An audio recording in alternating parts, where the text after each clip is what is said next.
ورزقناهم من الطيبات وفضلناهم على كثير ممن خلقنا تفضيلا صدق الله مولانا العظيم وبلغنا رسوله النبي الأمين المتين المختار الكريم ونحن على ذلك لمن الشاهدين والشاكرين والحمد لله رب العالمين۔ بارگاہ رسالت معاب صلی اللہ تعالیٰ علیہ وسلم میں درود پاک کا ہدیہ پیش کریں۔ اللہم صلی علی سیدنا و مولانا محمد معدن الجود والکرم وآلہ واصحابہ الکرام ابنہ الکریم وبارک وسلم صلاة دائمة سرمدا ابدا۔ عزیزان گرامی وقار، اللہ تبارک و تعالی ہم سب پر اتنا بڑا کرم و احسان فرمایا ہے کہ اس نے ہمیں انسان پیدا کیا ہے، اس لیے کہ اس کی لاکھوں مخلوقات میں سے جو اشرف مخلوق ہے وہ انسان ہے۔ اور اللہ تعالیٰ نے خود بیان فرمایا وَلَقَدْ كَرَّمْنَا بَنِي آدم، ہم نے آدم کی اولاد کو عزت بخشی ہے، تاج کرامت عطا کیا ہے۔ وَحَمَلْنَاهُمْ فِي الْبَرِّ وَالْبَحْرِ، اور ہم نے ان کو خشکیوں میں بھی اور سمندروں میں بھی برتری عطا کی ہے۔ دونوں زمینیں اس کے لیے مسخر ہیں۔ وَفَضَّلْنَاهُمْ عَلَى كَثِيرٍ، اور اللہ تعالیٰ فرماتا ہے وَرَزَقْنَاهُمْ مِنَ الطَّيِّبَاتِ، اور ہم نے پاکیزہ چیزوں سے انہیں رزق دیا ہے۔ انسان غلاظت نہیں کھاتا، اور اگر کھاتا ہے تو پھر وہ انسانیت سے گر جاتا ہے۔ جانوروں کے لیے معاملات ہیں کہ ان کی عقل نہیں، وہ کسی کی بھی غلاظت کھا لیتے ہیں۔ بعض جانور تو ایسے ہیں کہ مرے ہوئے بچے بھی کھا لیتے ہیں اپنے ہی۔ انسان کو اللہ تعالیٰ نے ایسی فطرت سلیم عطا کی ہے اور عقل کامل، عقل سلیم عطا فرمائی ہے کہ انسان اس طرح کی غلاظتوں میں کبھی اپنا منہ نہیں مارتا۔ اور رب تعالیٰ یوں فرماتا ہے وَفَضَّلْنَاهُمْ عَلَى كَثِيرٍ مِّمَّنْ خَلَقْنَا تَفْضِيلًا، اور ہم نے جتنی مخلوقات پیدا کی ان سب میں ہم نے انسان کو افضلیت عطا کی ہے۔ تو سب سے پہلا شکر اللہ رب العزت کا اس بات پر ہو کہ اللہ نے ہمیں انسان پیدا کیا۔ اب یہاں پر انسان کہتے کسے ہیں؟ ہم تو لفظوں سے جانتے ہیں، بلکہ آپ سے اگر کہا جائے تو آپ انسان ہیں میں انسان ہوں، اتنا ہی ہم جانتے ہیں۔ اس کو میں ایک مثال سے آپ کو سمجھانا چاہوں گا۔ برف کس کو کہتے ہیں؟ آپ کے ذہن میں یہ بات بیٹھی ہوئی، اس کی ڈیفینیشن معلوم ہے؟ جو نہایت ہی ٹھنڈا ہوگا اور سفید ہوتا ہے۔ دو چیزیں تو آپ کو معلوم ہیں، برف ٹھنڈا ہوتا ہے اور سفید ہوتا ہے۔ میں نے ایسی ہی تھرماکول کا ایک ٹکڑا لا کر کے آپ کو کہا یہ ہے برف، آپ نے لے تو لیا لیکن اس کو پھینک دیا اور کہا دکھنے میں تو برف جیسا ہے لیکن ٹھنڈا نہیں ہے۔ تو کیا ہر سفید چیز برف ہو سکتی ہے؟ اگر اس کے اندر ٹھنڈک نہیں ہے تو وہ برف ہے ہی نہیں۔ تو اسی طرح سے دکھنے والے جتنے چہرے ہیں یہ ضروری نہیں کہ انسان ہی ہوں۔ اگر اس کے اندر انسانیت نہیں ہے تو پھر وہ جانور سے گر گیا ہے۔ اب انسانیت کیا چیز ہے؟ میرے عزیزو، یہ صرف جسم کا ایک مرکب نہیں ہے، بلکہ اس کے اندر سب سے اعلیٰ قسم کے اخلاق ہونی چاہیے۔ بعض مقامات ایسے ہیں جہاں انسان فرشتوں سے بھی افضل ہے۔ وہ اخلاق حسنہ، قدوسی و جبروت۔ اور شاعر مشرق نے کہا ہے کہ 4 عناصر ہوتے ہیں تو بنتا ہے انسان۔ وہ 4 عناصر، اس کے اندر قدوسی صفات ہو یعنی نیکیوں کی، اور اللہ رب العزت کے بندے ہونے پر اسے فخر ہو۔ ان تمام چیزوں کی ملاوٹ کے بعد انسان بنتا ہے۔ اب یہاں پر میں آپ کو بتانا چاہوں گا کہ صرف دکھنے والا ہی اگر انسان ہوتا تو پھر انسانوں میں اتنی خرابیاں نہیں ہوتی۔ اللہ تعالیٰ نے جس انسان کی فضیلت بیان فرمائی وہ بہت اعلیٰ ہے، اسی لیے مجھے یہاں بات یاد آتی ہے، میں بات یہاں سے شروع کرتا ہوں۔ ایک بزرگ تھے، اللہ کے کچھ اولیاء ہیں جو صاحب کشف ہوتے ہیں، وہ ظاہر کو بھی دیکھتے ہیں اور اندر تک کے حالات کو بھی دیکھتے ہیں۔ یہ حدیث پاک سے ہے، حضور صلی اللہ علیہ وسلم نے فرمایا اتقوا فراست المؤمن فإنه ينظر بنور اللہ، مومن کی فراست سے ڈرو اس لیے کہ وہ اللہ کے نور سے دیکھتا ہے، یعنی دلوں کے حالات بھی دیکھ لیتا ہے۔ ایک بزرگ تھے، ان کے پاس ان کے ایک مرید آتے تھے وہ کہتے کہ حضور دعا فرما دیں. وہ دعا کرتے اللہ تجھے انسان بنا دے. ظاہر سی بات ہے اب اگر میں کسی کو کہوں تو وہ بھی جھلا جائے گا, کیا میں دکھتا نہیں ہوں آپ کو انسان؟ کوئی دوسری دعا کرو. وہ ایک دن دعا کے لیے کہے, انہوں نے دعا کیا. دوسرے دن پھر انہوں نے کہا مرید نے کہ حضور میرے لیے دعا فرما دے. پھر وہ مرشد نے کہا اللہ تجھے انسان بنا دے. تو وہ دوسرے دن جھلا کر کے کہا کہ حضور ہر بار آپ یہی دعا کر رہے ہیں, کیا میں جانور ہوں؟ میں تو انسان ہوں ہی, میرے لیے کچھ اور دعا فرمائے.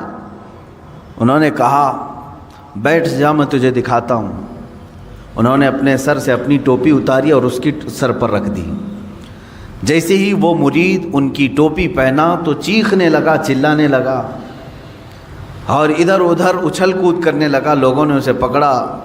شیخ نے کہا کہ یہ آپ ٹوپی اتار لیں اس کے سر سے. ٹوپی اتار لی گئی. مرشد نے, شیخ نے پھر سے ٹوپی پہن لی. کہا کیوں, کیا بات ہے, کیوں اتنی اچھل کود مچائے تھے؟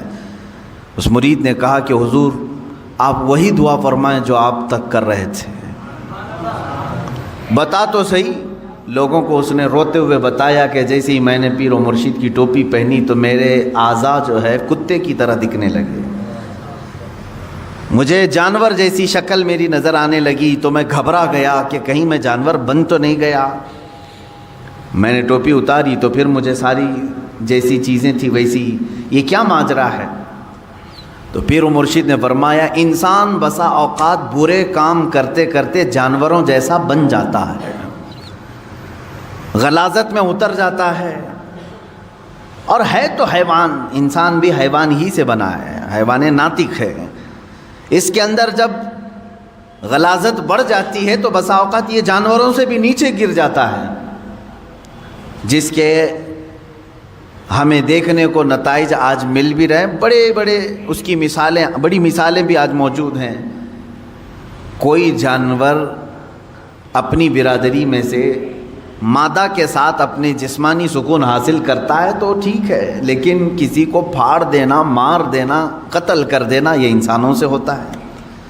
ایک مجبور لڑکی اگر درندوں کو مل جائے تو یہ جس طرح کی حرکتیں کر جاتے ہیں جیسے آج سرخیوں میں موجود ہے بہت سارے حالات, تو کیا یہ انسان ہے, انسان کہلانے کے لائق ہے؟ کتے بھی اپنی جسمانی سکون حاصل کرتے ہیں لیکن کسی مادہ کو پھاڑ کر کے ختم نہیں کرتے. جہاں ان کا جسمانی سکون حاصل ہوا وہ چھوڑ دے. جانوروں میں اتنا ہے, لیکن انسان کے اندر جب انسانیت گر جاتی ہے تو وہ جانوروں سے بھی زیادہ ذلیل ہوتا ہے, ان سے بھی زیادہ گر جاتا ہے. اس لیے میرے عزیزو, انسانی صفات پر باقی رہنا یہ بھی کمال کی بات ہے. اللہ رب العزت کی بارگاہ میں شکر بھی بجا لا اور دعا بھی کرتے رہو, اے اللہ تو نے ہزاروں مخلوق میں سے مجھے انسان تو بنایا, اے کریم خدا مجھے آخری دم تک انسانیت پر ہی زندہ رکھ, انسانیت ہی پر زندہ رکھ. اس لیے کہ پہلے کی بہت ساری مثالیں ہماری کتابوں میں یہ بھی ملتی ہیں, کچھ لوگ مر گئے اور مرنے کے بعد ان کے چہرے بدل گئے. کسی کا چہرہ خنزیر کی شکل بن گیا, کسی کا گدھے کی شکل بن گیا. پہلے کی باتیں موجود ہیں, انسانوں کو بنایا گیا ہے, قرآن پاک میں بھی موجود ہے. اللہ تبارک و تعالیٰ نے ایک قوم کو فرمایا کہ کونوا قردۃ خاسئین, تم دھتکارے ہوئے بندر بن جاؤ. وہ پورے کے پورے بندر بن گئے تھے, موسیٰ علیہ السلام کی قوم کے کچھ لوگ. تو انسان کبھی جانور بنتا ہے, یہ کب بنتا ہے؟ جب وہ اپنے اخلاق چھوڑ دیتا ہے. حضور اکرم صلی اللہ تعالیٰ علیہ وسلم سے پوچھا گیا قیامت کے دن سب سے بھاری عمل کیا ہے؟ آپ فرماتے میزان عمل پر رکھے جانے والا سب سے وزنی عمل انسان کا اس کے اخلاق حسنہ ہیں, اس کے کیریکٹر ہیں, اس کے اخلاق ہیں. اور اسی لیے ایک بڑے حکیم و دانا ابن رشد تھے, انہوں نے کہا ہے کہ اپنی ایک کیلکولیشن میں انہوں نے لکھ کر کے بتایا. انہوں نے لکھا ایک نمبر لکھا, کہا یہ انسان کو میں 1 نمبر دیتا ہوں, اور پھر ایک 0 لگایا اور کہا اگر علم ہے تو اس کو میں 10 نمبر دیتا ہوں, اگر علم ہے تو میں اسے 10 نمبر دیتا ہوں. پھر 1 نمبر لگایا, کتنا ہوا؟ 100 ہو گئے. کہا اگر اس کے اندر خوبصورتی بھی ہے اور زبان میں نرمی ہے تو میں ایک اور 0 دیتا ہوں، 100 نمبر ہو جاتے ہیں۔ اور پھر کہا اور ایک نمبر لگا کر کے اگر اس کے اندر اخلاق ہیں تو میں ایک اور 0 اس کو لگا کر دیتا ہوں، 1000 نمبر دیتا ہوں، ایک اور 0۔ اور پھر کہا کہ اگر علم بھی ہے، خوبصورتی بھی ہے، اخلاق نہیں ہے تو یہ ایک ہٹا دو، جو باقی بچتا ہے وہی ہے۔ باقی کیا بچا؟ تو انسان کے اندر اگر اخلاق حسنہ نہیں ہے تو وہ 0 ہے، 0 ہے۔ عزیزان گرامی وقار، مجھے آج بات کرنی تھی ہیومن رائٹس کے متعلق۔ حقوق انسانی کیا ہیں؟ انسان کے حق کیا ہیں ایک کے دوسرے پر، اور اسلام کی اس میں امتیازی شان کیا ہے، اس میں اسلام کی خصوصیت کیا ہے۔ تقریباً صدیاں گزر گئی حقوق انسانی کے لیے، جو سب سے پہلی اعلامیہ جاری ہوا، یعنی ورلڈ لیول پر اگر کوئی بات اعلان کے طور پر پیش کی گئی تو سن 1948 میں یہ UN کے ذریعے سے ہیومن رائٹس کے لیے کچھ قوانین بنائے گئے کہ انسان کے انسان پر کچھ حق ہیں، فنڈامنٹل رائٹس ہیں ہر ایک کے۔ جینے کا حق ہر انسان کو ہے، آزادی کا حق ہر انسان کو ہے، مذہب کا اختیار کرنے کا حق ہر انسان کو ہے، کمانے کا حق ہر انسان کو ہے۔ یہ 1948 میں بنائے گئے، پوری دنیا میں مشہور کیے گئے، لیکن وہ بھی آج تک سب جگہ امپلیمنٹ نہیں ہو سکے۔ لیکن حجۃ الوداع کے موقع پر حضور اکرم صلی اللہ تعالیٰ علیہ وسلم نے حقوق انسانی، ہیومن رائٹس کا جو خطبہ دیا ہے اس کی مثال آج تک نہیں ہے۔ تعلیم حاصل کرنے کا حق ہر بندے کا ہے۔ ہندو مت میں پہلے تھا کہ صرف برہمن لوگ تعلیم حاصل کر سکتے تھے۔ منواد جب تھا تب تو حالات یہ تھے کہ اگر گیتا کسی دلت نے سن لیا تو اس کے کان میں گرم تیل ڈال دیا جاتا تھا۔ یہ کتابوں میں موجود بات میں عرض کر رہا ہوں۔ خیر، آج ترقی پاتے ہوئے حقوق انسانی کے طور پر بہت ساری چیزیں ختم ہو گئی۔ آج مساوات اور ایکویلٹی کی بات کی جاتی ہے، لیکن اب بھی امپلیمنٹ نہیں ہو سکا۔ ہیومن رائٹس میں سب سے پہلے حقوق انسان کے کیا ہیں، وہ اسلام کے نظریے سے میں پہلے بتانا چاہتا ہوں۔ اللہ کے حبیب صلی اللہ تعالیٰ علیہ وسلم کی حدیث ہے، کل المسلم علی المسلم حرام دمہ ومالہ وعرضہ۔ ہر مسلمان کا ہر مسلمان پر کچھ چیزوں کا حرام، آپ نے فرمایا کچھ چیزیں حرام ہیں، اس کا خون لینا تمہارے لیے حرام ہے۔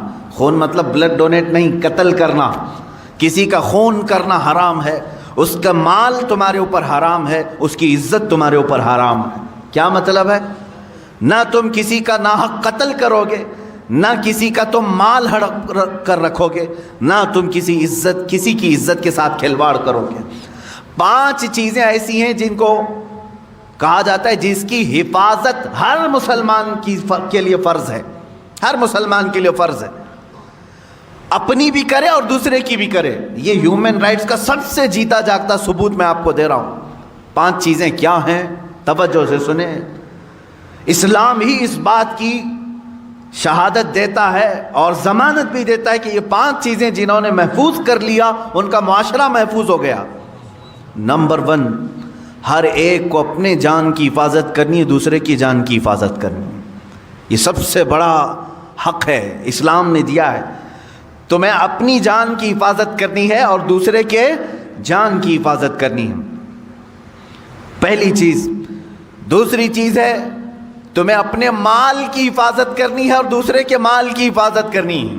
جہاں تمہیں اپنا مال دیکھنا ہے ویسے ہی دوسرے کا مال۔ اس میں کوئی خرابی نہیں آئے گی اگر یہ 5 چیزوں پر کوئی کاربند ہو گیا۔ توجہ سنیں۔ اور پھر اپنی عزت کی حفاظت کرنی ہے اور دوسرے کی عزت کی حفاظت کرنی۔ نمبر 3، اپنی عزت، ایسا نہیں کہ تم بے آبرو ہو کر کے باہر گھومو گے۔ جس طرح تم اپنے آپ کو ننگا باہر دیکھنا پسند نہیں کرتے، کسی اور کو بھی ننگا دیکھنا پسند نہیں ہونا چاہیے۔ تم اپنے متعلق بھی عزت کی حفاظت کرو اور دوسرے کی بھی عزت کی حفاظت کرو۔ لوگ اپنے سطر کی تو حفاظت کر لے جاتے ہیں، دوسروں کے سطر دیکھنے کی کوشش کرتے ہیں۔ اسلام نہیں ہے۔ جان کی حفاظت اپنی اور دوسرے کی، مال کی حفاظت اپنی اور دوسرے کی، عزت کی حفاظت اپنی اور دوسرے کی. 3 چیزیں ہو گئی. چوتھی چیز اللہ کے حبیب صلی اللہ تعالیٰ علیہ وسلم کی حدیثوں سے ہے, اپنے نسب کی حفاظت کرو اور دوسرے کے نسب کی حفاظت کرو. نسب کی حفاظت یہ بہت ضروری چیز ہے. نسب کی حفاظت کا مطلب کیا ہے؟ بغیر شادی شدہ بچے پیدا ہونے نہ دینا, ورنہ اس کا نسب ہی نہیں معلوم ہوگا. اسلام نسب کا بہت اہتمام کرتا ہے. آج یورپ میں جا کر کے پوچھو تو ان کا نسب ہی نہیں معلوم ہے, ان کو ان کا باپ کون تھا معلوم ہی نہیں ہے, کیونکہ شادی کیا ہی نہیں. وہ سوچتے ہیں گرل فرینڈ بوائے فرینڈ کا جو تصور لایا گیا یہ تو ابھی کم ہے ہمارے معاشرے میں. وہاں تو پورے مزہ چکھنے کا نام فرینڈ شپ ہے. پوری شادی شدہ زندگی 2 بچے ہو جاتے ہیں پھر بھی گرل فرینڈ ہے ہماری. یہ نسب کو انہوں نے تباہ و برباد کر دیا. اور اس کے بعد جم گیا تو ٹھیک ہے, نہیں جما تو چھوڑ دیا. ہزاروں کی تعداد میں بچے ہیں, ایسے اولاد ہیں ان کے باپ کا اور ان کے نسب کا کچھ عطا پتہ نہیں ہے. لیکن اسلام نسب کا اہتمام کرتا ہے. نسب, اپنا بھی نسب کا اہتمام کرو اور دوسرے کی بھی نسب کو خلط ملط ہونے نہ دو, یہ ضروری ہے. اب یہاں سے کوئی یہ بات نہ سمجھ لے نسب کا مطلب اپنے ہی خاندان میں شادی کرنا ضروری ہے تاکہ ہمارا خاندان میں, ایسا ضروری نہیں اسلام. لیکن یہ ضروری ہے کہ تمہارے بچے کا کوئی باپ ہو, اس کا دادا ہو, اس کا نسب اوپر تک پہنچتا ہو. اگر بچے کا کوئی باپ ہی نہیں رہا, آہرہ جس کو کہتے ہیں, عورت ایسی فاحشہ اور طوائف ہے کہ اس نے نہ شادی کی لیکن اولاد ہوئی, وہ اپنے بچوں کے باپ کا نسب کس طرف جوڑیں گے؟ اسلام اس کے خلاف ہے. اسی لیے کتنا اہتمام کیا ہے معلوم ہے اسلام نے. ایک اس کی مثال میں دے دوں. اگر کسی عورت کو آپ نے طلاق دیا تو اسلام کہتا ہے وہ دوسرے سے نکاح کر سکتی ہے, لیکن تھوڑے دن اس کو ٹھہرنا فرض ہے. کیوں؟ کتنے دن تک ٹھہری رہے گی مطلقہ عورت؟ کتنے دن تک؟ 3 حیض جب تک اس کے نہ آ جائیں تب تک وہ دوسرے مرد سے نکاح نہیں کرے گی. 3 حیض جب تک نہ آ جائیں عورت کے, جب تک وہ دوسرے مرد سے نکاح نہیں کرے گی. جائز نہیں ہے اس کے لیے اس سے پہلے نکاح کرنا. اس میں حکمت کیا ہے؟ اس لیے کہ سائنٹیفیکل بھی آپ دیکھیں تو پتہ چلے گا, اگر حمل ٹھہرا تھا پہلے مرد سے تو حیض نہیں آئے گا عورت کو. طلاق دینے والا مرد طلاق دے دیا اور اگر اس سے اس کو پریگننسی ہو گئی تھی, حمل ہو گیا تھا, تو پھر عورت کو حیض نہیں آئے گا. ہاں پھر اگر حمل ہے تو شریعت کہتی ہے جب تک بچہ نہ ہو جائے تب تک وہ دوسرے سے شادی نہیں کر سکتی, کیونکہ ایک حمل میں 2 باپ کا دخل ہو ہی نہیں سکتا. اب 3 حیض تک ٹھہرنے کی حکمت کیا ہے عورت کے لیے؟ کہا گیا جب 3 بار عورت کا حیض آ جائے تو یہ اسپشٹ ہو جاتا ہے, یہ پورا فائنل ہو جاتا ہے کہ اب اس کے پیٹ میں پہلے والے مرد کا کوئی نطفہ باقی نہیں ہے, اس کا حمل نہیں ہے. اب اسلام کہتا ہے دوسرے سے بھی تو نکاح کر لے, اسی لیے کہ اسلام چاہتا ہے کہ آنے والا بچہ اپنے 2 باپ نہ سمجھے, اس کا نسب محفوظ رہے, اس کا نسب محفوظ رہے.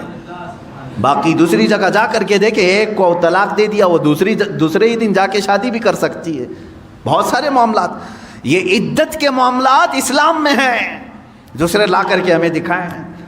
یا تو کچھ مذاہب میں ایسا ہے کہ اسے دوبارہ شادی کرنے کی اجازت ہی نہیں ہے, اور کچھ جگہ ہے تو ایسے کہ ادھر طلاق دیا ادھر نکاح کر لیا. اسلام درمیانی راستے کا نام ہے. نسب کا اہتمام کیا. میں نے 4 چیزیں سنائی, پھر سے میں عرض کر رہا ہوں آپ کے پاس. اللہ کے حبیب صلی اللہ علیہ وسلم کے فرامین کے مطابق, اللہ کے حبیب صلی اللہ تعالیٰ علیہ وسلم کی حدیث کی روشنی میں ہر مسلمان کو چاہیے کہ وہ اپنے جان کی حفاظت کرے اور دوسرے کے جان کی حفاظت کرے. ہر مسلمان کو چاہیے کہ وہ اپنے مال کی حفاظت کرے, ویسے ہی دوسرے کے مال کی حفاظت کرے. ہر مسلمان کو چاہیے کہ وہ اپنے عزت کی حفاظت کرے, ویسے ہی دوسرے کی عزت کی حفاظت کرے. نمبر 4, ہر مسلمان کو چاہیے کہ وہ اپنے نسب کا اہتمام کرے, اسی طرح دوسرے کے نسب کا بھی اہتمام کرے, خیال کرے. 5ویں چیز ہے جو بہت اہم ہے, اسلام نے کہا ہر مسلمان کو اپنے دین کی حفاظت ضروری ہے. اسی طرح کہا گیا کہ دوسرے کے دین سے چھیڑ چھاڑ بھی نہ ہو. لا تسبوا الذین یدعون من دون اللہ فیسبوا اللہ عدوا بغیر علم. اللہ قرآن میں فرماتا ہے تم دوسروں کے خداؤں کو گالی نہ دو جو اللہ کے علاوہ دوسروں کی پوجا کرتے ہیں، ہاں بغیر علم کے وہ پھر اللہ کو گالی دیں گے. تو یہاں دین کی حفاظت بھی ہمارے لیے ضروری. یہ 5 چیزوں کی آپ حفاظت کر لے جاؤ، معاشرہ کبھی ڈس بیلنس نہیں ہوگا، نظام برقرار رہے گا. آج یہاں پر بیلنس نہیں ملتا، اس کی وجہ کیا ہے؟ یا تو آپ اپنی جان کی حفاظت کر رہے ہیں اور دوسرے کی جان کے پیچھے پڑے ہوئے ہیں، آپ اس کو اہمیت نہیں دیتے، یا آپ اپنی عزت کی فکر میں ہیں، دوسرے کی عزت جائے کہیں پر. تو یہ ڈس بیلنس تو آنا ہی ہے، یہاں آنا ہی ہے. سیدنا عمر فاروق رضی اللہ تعالیٰ عنہ کو دیکھیں، عزت کی حفاظت ہر مسلمان کے لیے ضروری ہے. تو اس کے لیے آپ نے کیا فرمایا؟ ایک بار غسان کا ایک بادشاہ آیا، اسلام قبول کیا، اس کے ساتھ اس کی فوج بھی تھی، اسلام قبول کر لی. اس خوشی میں مسلمان پورے خانہ کعبہ کے طواف کے لیے آئے. طواف کے دوران اس بادشاہ کی لنگی پر ایک مسلمان کا پیر پڑ گیا، لنگی کھلی، تہبند کھلی، تھوڑی سی اسے شرمندگی ہو گئی. بادشاہ وقت تھا، لیکن طواف کے وقت کہاں بادشاہ، کہاں غریب، کہاں فقیر ہو گیا. لیکن اس کے بدلے میں اس نے پلٹ کر کے اس مسلمان کو مارنا شروع کر دیا، بہت مارا، زخمی کر دیا. اب ظاہر سی بات ہے جان بوجھ کر کے تو اس کی لنگی کھینچی نہیں تھی اس مسلمان نے، اس کی تہبند پکڑ کر کھولا تو نہیں تھا، پڑ گیا پیر.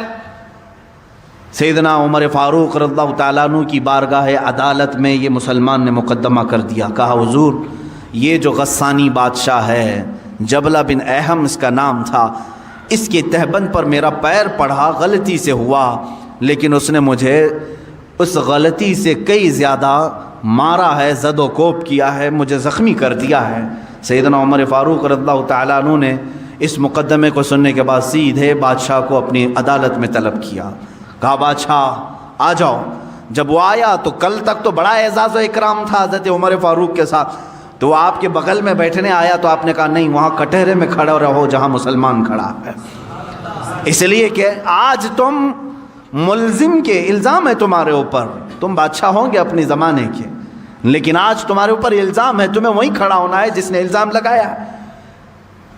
تو جب یہ بات ثابت ہوئی، بادشاہ نے کہا ہاں میں نے مارا، ظاہر سی بات ہے طواف کے دوران اس نے میری تہبند پر پیر رکھا، میری بے عزتی ہو گئی، میری بے عزتی ہو گئی، اس کے لیے میں نے مارا. حضرت عمر فاروق رضی اللہ تعالیٰ عنہ نے فرمایا اسلام صرف اپنی بے عزتی پر مارنے کا حکم نہیں دیتا، تجھے یہ بھی دیکھنا چاہیے تھا کہ سامنے والے کی تو نے کتنی بے عزتی کی. جس کا پیر پڑا اس کو مار کر کے تو نے کتنی بے عزتی کی. اسلام میں سب کی عزت برابر ہے، سب کی عزت برابر ہے. حکم دیا حضرت عمر فاروق رضی اللہ تعالیٰ عنہ نے، غلطی کی سزا 1 تھپڑ 2 تھپڑ ہو جاتی، اس نے جو زیادہ تجھ پر مارا ہے اتنا بدلہ تو اس کے ساتھ لے لے. فیصلہ ہو گیا. مسلمان کو کہا گیا تو اس بادشاہ کو ویسے ہی مار جیسے تجھے اس نے مارا ہے. اس نے کہا کیا ایسی بھی کوئی فیصلہ ہوتا ہے، ایسی عدالت ہوتی ہے بادشاہ کے ساتھ ایک عام آدمی کو مارنے کا حکم دے رہے ہیں آپ؟ کہا ہاں یہ عدالت مصطفیٰ ہے، یہاں ہر ایک کے حقوق برابر ہیں. وہ عدالت مصطفیٰ جہاں خود میرے آقا صلی اللہ علیہ وسلم فرماتے ہیں اگر میری بیٹی سے بھی کوئی چیز ثابت صادر ہو جائے میں اس کے بھی ہاتھ کاٹوں گا. اللہ کے نبی صلی اللہ تعالیٰ علیہ وسلم نے فرمایا یہ عدالت مصطفیٰ ہے. حقوق انسانی اس کو کہتے ہیں میرے عزیزو، ہیومن رائٹس اس کو کہا جاتا ہے. بادشاہ نے کہا مجھے مہلت دو، کل آپ کی عدالت میں آ کر کے میں یہ سزا قبول کر لوں گا. لیکن اسی رات کو غائب ہو گیا، اسلام بھی چھوڑا، مرتد ہو کر چلا گیا. بعض لوگ جو اپنے آپ کو روشن خیال کہتے ہیں اس زمانے میں یہ کہتے ہوں گے اگر معاف کر دیتے تو وہ اسلام میں تو رہ جاتا، اس کا دل بنا رہتا. حضرت عمر فاروق رضی اللہ تعالیٰ عنہ کے زمانے میں کچھ لوگوں نے کہا، لیکن وہ ماڈرن خیال کے نہیں تھے، لیکن انہوں نے کہا کچھ رعایت آپ کر جاتے وہ اور اس کی فوج رہ جاتی. حضرت عمر فاروق رضی اللہ تعالیٰ عنہ نے فرمایا اللہ کریم ہے، اس طرح کے 1000 بادشاہ اسلام میں لائے گا، کسی ایک کے جانے سے مجھے کچھ فرق نہیں پڑتا۔ فرق تو یہ ہوتا کہ اگر آج میں نے اس کے ساتھ الگ فیصلہ کیا ہوتا، صبح قیامت تک آنے والی قومیں بادشاہوں کے ساتھ الگ انصاف کرتی، غریبوں کے ساتھ الگ کرتی۔ یہ ہیومن رائٹس ہے، جہاں سے بالکل کوئی ایک قطرہ بھی کسی کا ناانصافی سے استعمال نہ کیا جائے۔ عزیزان گرامی، یہ معاشرہ جو آج ہمارا نظام، ہماری جو سوسائٹی ڈس بیلنس ہے، اس کی وجہ یہ، یا تو آپ اپنی جان کی حفاظت کر رہے ہیں لیکن دوسرے کی جان کی پرواہ نہیں ہے، آپ اپنی عزت کی فکر کر رہے ہیں، دوسرے کی عزت کی فکر نہیں۔ ہمارے لیے سب کی عزت برابر ہو، سب کی عزت برابر ہو۔ آپ کو معلوم ہے آخری حج ہے میرے آقا صلی اللہ علیہ وسلم کا، اس دن اللہ کے نبی صلی اللہ تعالیٰ علیہ وسلم جو 10ویں ذی الحجہ ہے، پوچھا ہے میرے صحابہ آج کا دن کون سا ہے؟ کہا 10ویں ذی الحجہ ہے۔ حضور صلی اللہ تعالیٰ علیہ وسلم صحابہ سے فرماتے ہیں یہ زمین کون سی ہے تمہیں معلوم ہے؟ کہا اللہ کی مقدس سرزمین بلد اللہ الحرام، مکہ مکرمہ۔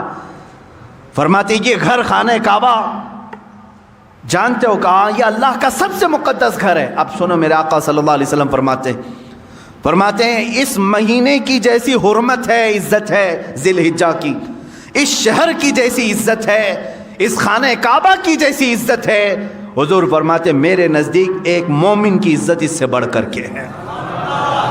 ذی الحجہ کے مہینے سے بڑھ کر، بلد اللہ الحرام سے بڑھ کر، خانہ کعبہ سے بڑھ کر ایک مسلمان کی عزت کو اللہ کے نبی نے اتنا بلند کیا۔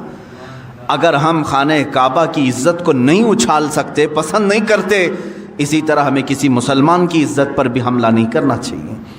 یاد رکھیں قیامت کے دن ان معاملات میں پھنس جائیں گے۔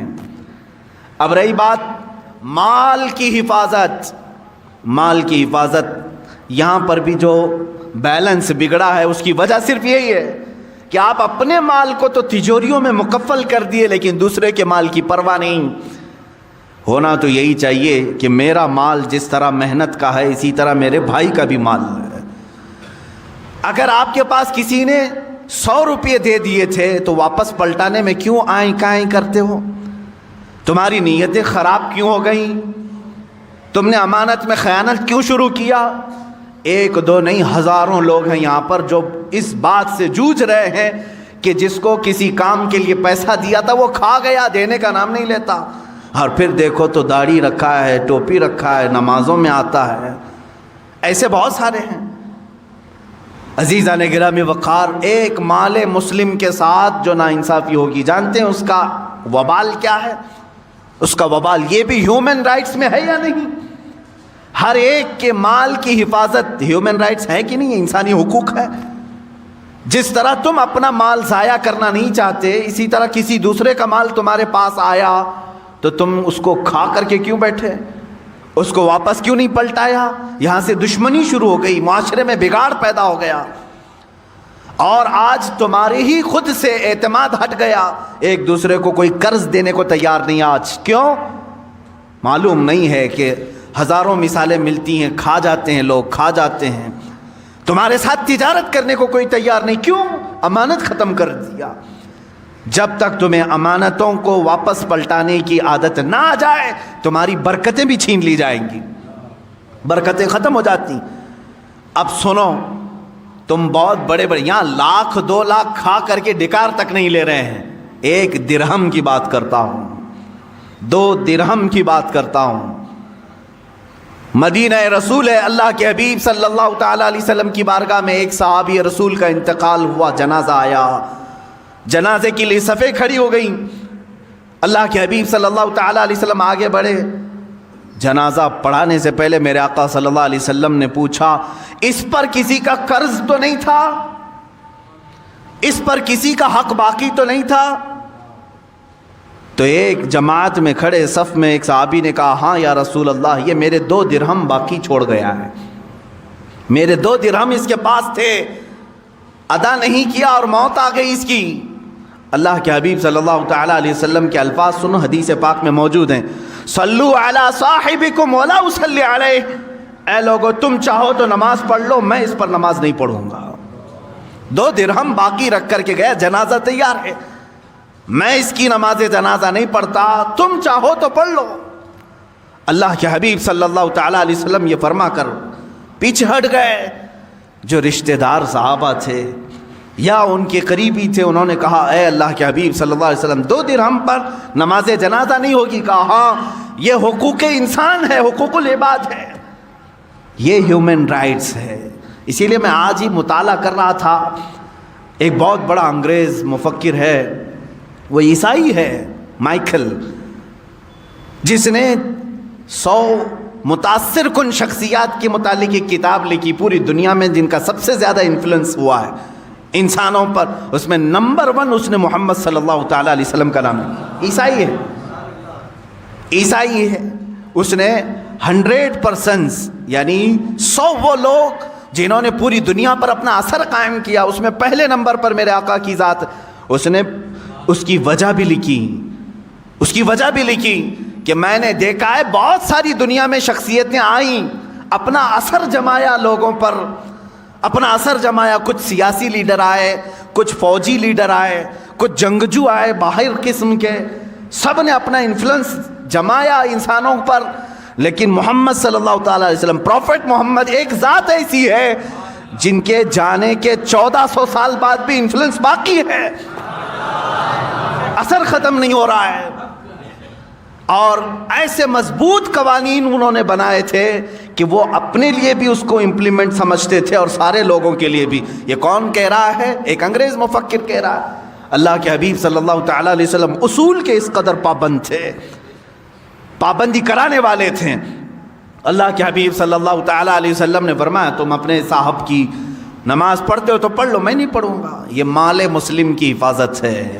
مسلمان کے مال کو جیسا تمہارا مال محفوظ ہے ویسا ہی دوسرے کا مال بھی محفوظ ہونا چاہیے۔ تو ایک صحابی نے بڑھ کر کے کہا آقا میں ضمانت دیتا ہوں کہ اس کے 2 درہم میں قرضہ چکا دوں گا، آپ نماز پڑھا دیں۔ وہ سامنے آئے تو حضور صلی اللہ علیہ وسلم نے ان کو سامنے کیا، آؤ وقت بتاؤ کہ کس وقت ادا کرو گے۔ انہوں نے کہا کل کی مغرب تک میں 2 درہم ادا کر دوں گا، مجھے وقت دیا جائے۔ تو اس قرض خواہ سے پوچھا گیا کیا تجھے منظور ہے کل تک کا ٹائم؟ اس نے کہا ہاں یا رسول اللہ صلی اللہ علیہ وسلم۔ تب حضور نے نماز پڑھائی اور اس کے بعد دعا نہیں کی۔ دوسرا دن آیا مغرب، حضور اکرم صلی اللہ تعالیٰ علیہ وسلم انتظار میں تھے، فوراً اس صحابی کو بلایا جنہوں نے ضمانت لی تھی، وہ حاضر تھے اور وہ مال لے کر کے بھی آئے تھے 2 درہم، اور اس قرض خواہ کو ادا کیا۔ تب میرے آقا نے ہاتھ اٹھا کر کے دعا کی اے اللہ کل جس کی وفات ہوئی اس کی مغفرت فرما دے۔ ہیومن رائٹس کی اس سے بڑی مثال کہیں تم دکھا سکتے ہو؟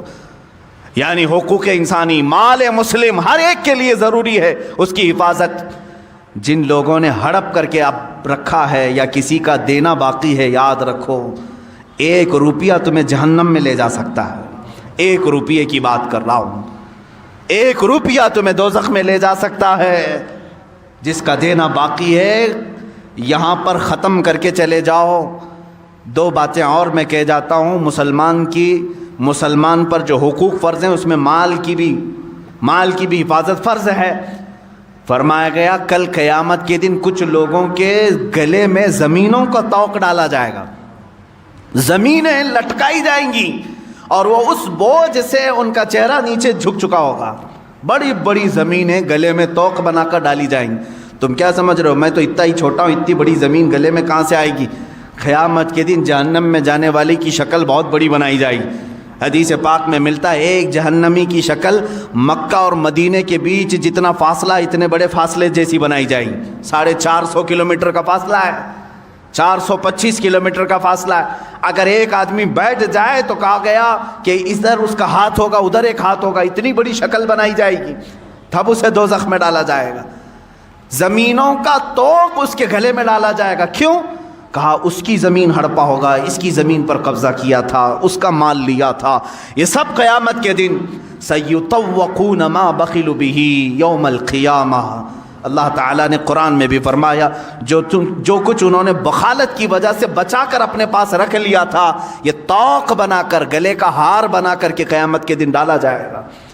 حقوق میں تم پورے کے پورے اتر جاؤ مسلمانوں، ایک دوسرے کا حق نہ کھاؤ.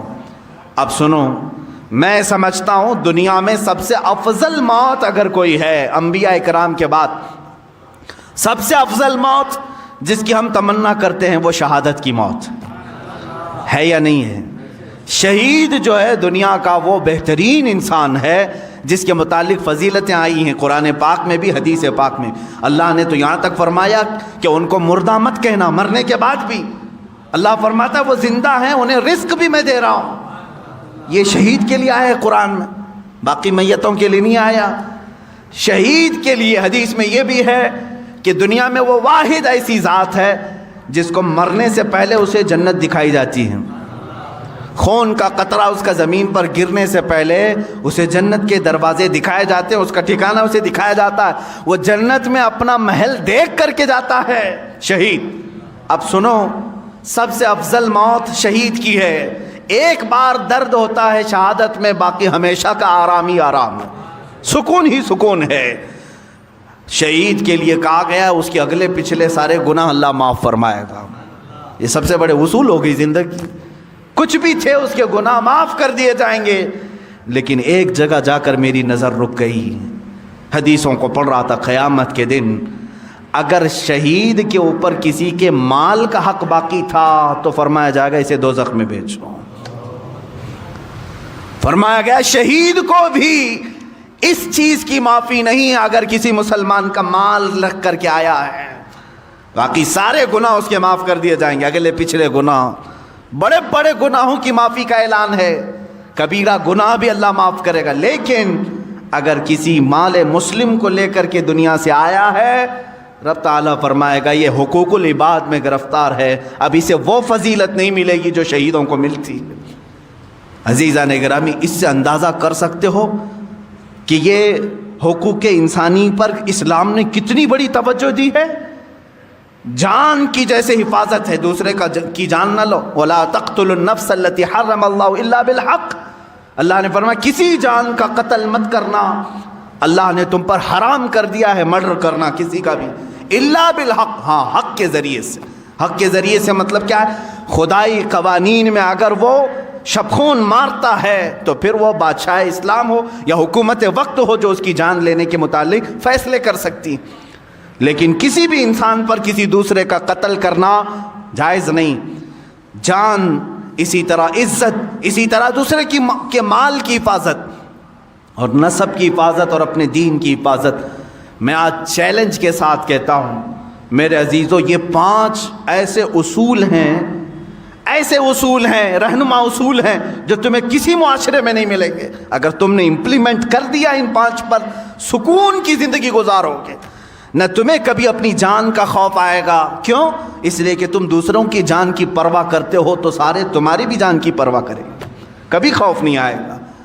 مدینۃ الرسول کو دیکھیں ہیں، ایک مرتبہ ایران کے بادشاہ نے 2 قاصد بھیجے چھپ کر کے، وہ آئے مدینہ پاک میں. یہ زمانہ سیدنا عمر فاروق رضی اللہ تعالیٰ عنہ کا ہے، عمر ابن خطاب رضی اللہ تعالیٰ عنہ کا ہے. مدینہ میں وہ آئے، انہوں نے ڈھونڈنا شروع کیا. کچھ صحابہ ملے، ان سے پوچھا کہ مسلمانوں کا مرکزی شہر ہے، راجدھانی ہے، کیپٹل سٹی ہے، جہاں سے 6 بڑے بڑے ملکوں کو سنبھالا جا رہا تھا اس زمانے میں. وہ آئے 2 ایرانی، کہا تمہارا بادشاہ کہاں رہتا ہے؟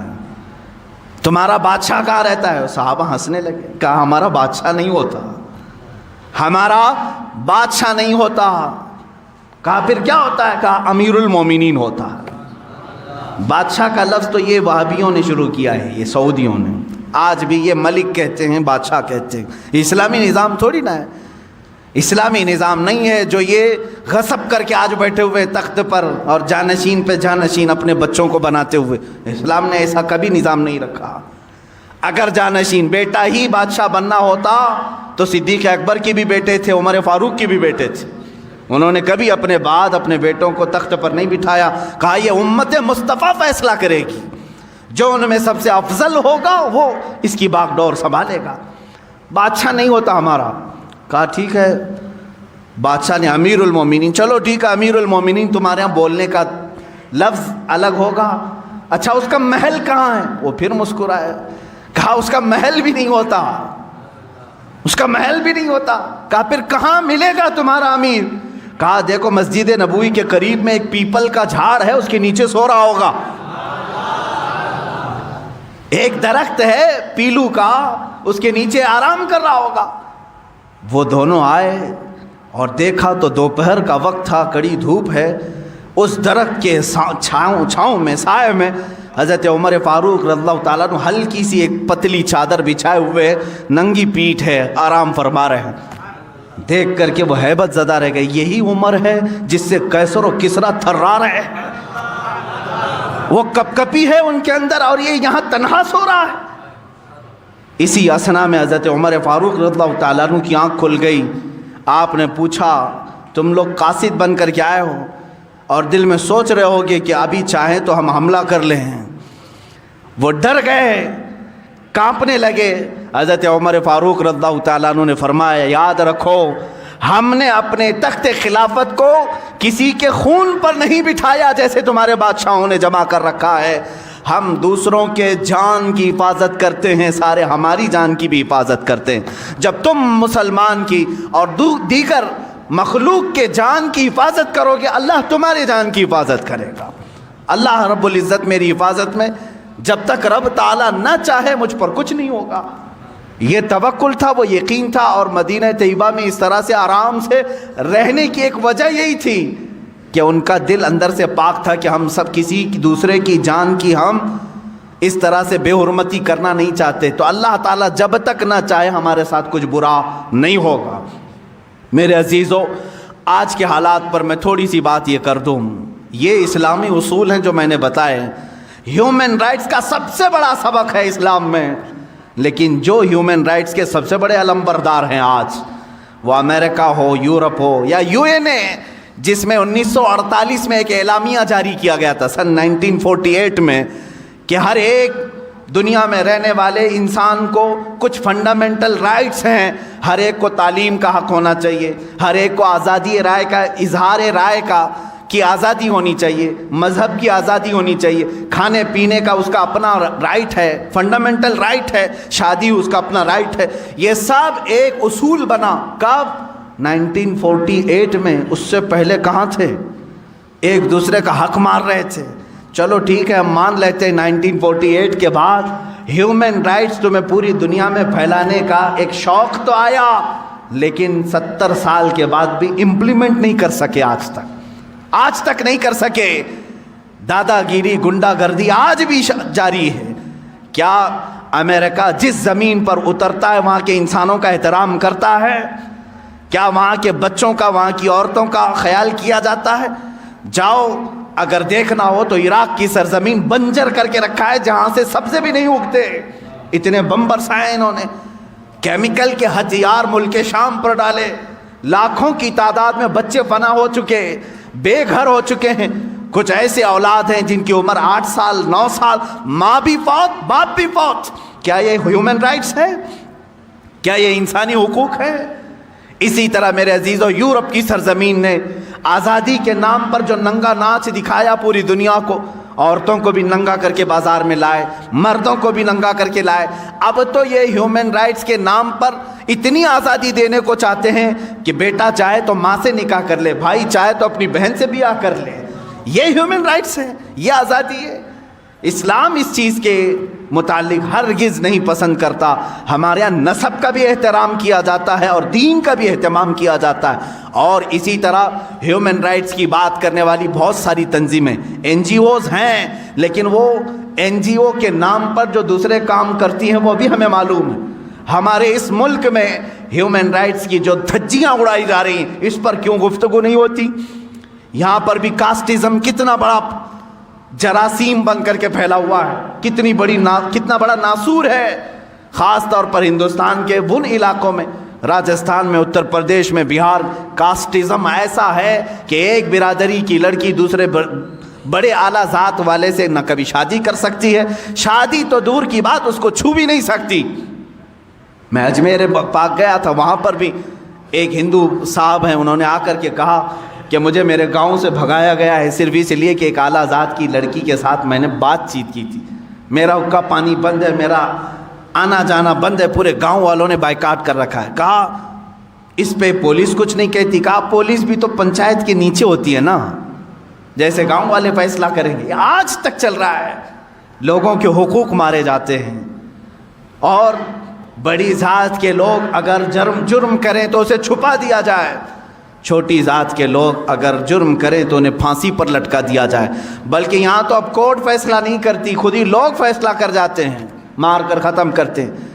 عزیزان گرامی وقار، میں پھر سے یہی بات کرنا چاہوں گا، اللہ کا ہزارہ نہیں کروڑہ احسان ہے، اس نے ایک پاکیزہ دین اسلام میں ہمیں پیدا کیا ہے، جہاں ہمیں اللہ رب العزت نے کاسٹزم کے تمام فرق کو ختم کرنے کا حکم دیا۔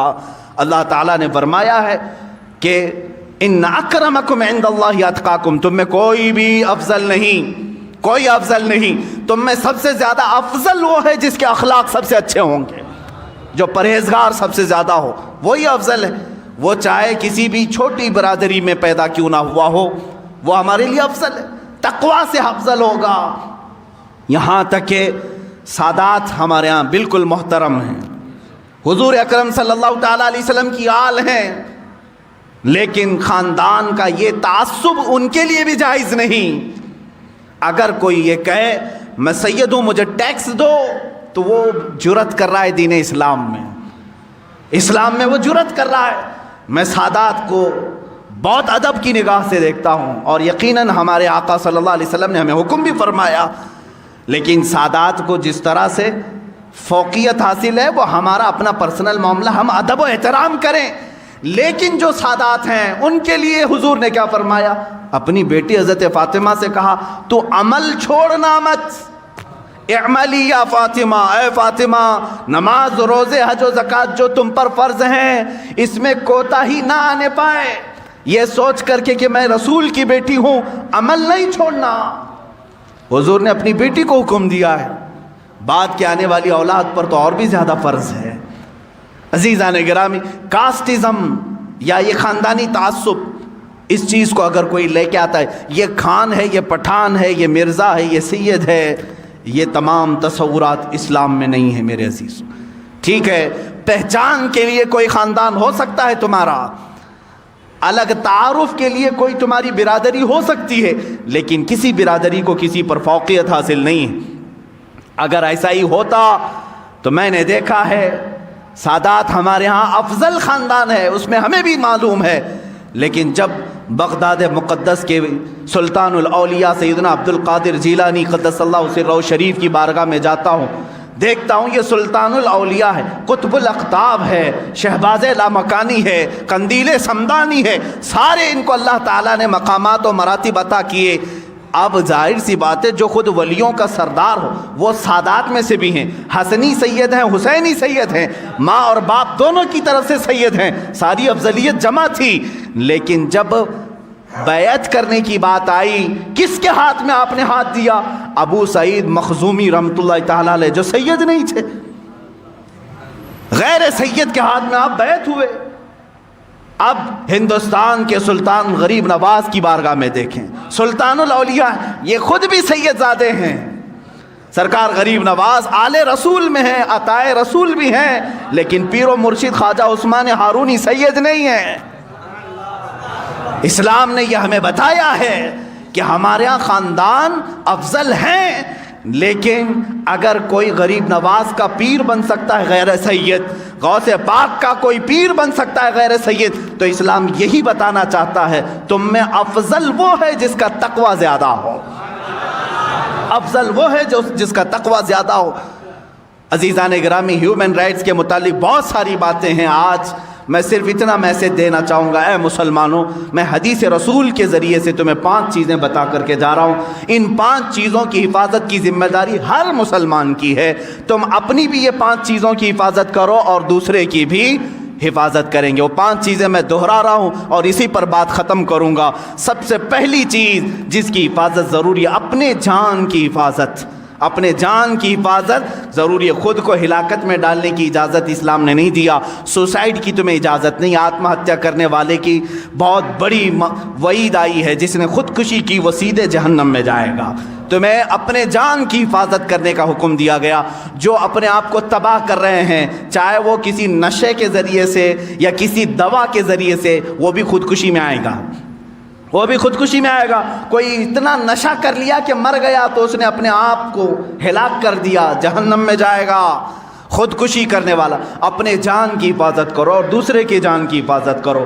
نمبر 2, اپنے مال کی حفاظت, اسی طرح دوسرے کے مال کی حفاظت. اس کے مال میں تم خورد برد نہ کرو اور اپنے مال کو بھی ضائع ہونے نہ دو. نمبر 3, اپنی عزت کی حفاظت کرو, اسی طرح دوسرے کی عزت کی بھی. جس طرح تم اپنا سطر کھلنے نہیں دیتے, اسی طرح دوسرے کا بھی سطر کھلنے نہ دو. اپنے گھر کی عورتوں کی جیسی تم حفاظت کرتے ہو, دوسری کسی عورت پر تمہاری نگاہ بھی نہ پڑنے پائے. میری بہن جتنا میرے لیے عزیز ہے, اسی طرح دوسرے کی بھی بہن اس کے لیے عزیز ہوتی ہے. میری ماں جس طرح میرے لیے محترم ہے, اسی طرح دوسرے کی ماں بھی میرے لیے محترم ہو.